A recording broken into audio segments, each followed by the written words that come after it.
Často sa nás pýtate na recept na filtrované kávy a ja vám dnes predstavím jeden ultimátny na V60, ktorý používam skoro na všetky kávy a funguje veľmi dobre. Budete potrebovať kávičku, ideálne nejakú výbornú od Gorify, filtre a samozrejme V60, dekantér, váhu a pokiaľ máte kanvicu s husím krkom. Je veľmi dôležité si preplachnúť filter, aby sme sa zbavili prípadnej papierovej chuti.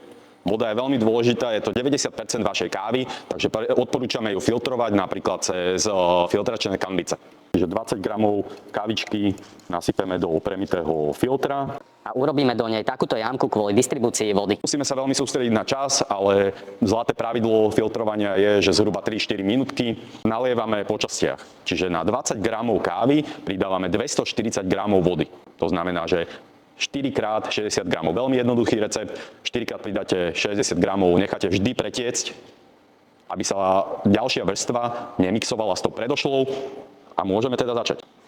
A lejeme to do stredu jamky, našich prvých 60 gramov a počkáme si, kým sa nám spraví blooming, teda kvitnutie kávy, kedy sa uvoľňujú prvé arómy, kedy sa uvoľňuje oxid uhličitý. Pridávame teda ďalších 60 gramov. Vždy počkajte, kým voda pretečie, ktorú ste tam naliali predtým a vtedy pridáte ďalšiu vrstvu, aby sa tie jednotlivé vrstvy premiešali až finálne v dekantéri, nie v pomletej káve. Vyskúšajte tento univerzálny recept aj vy a napíšte nám do komentára, ako vám chutil.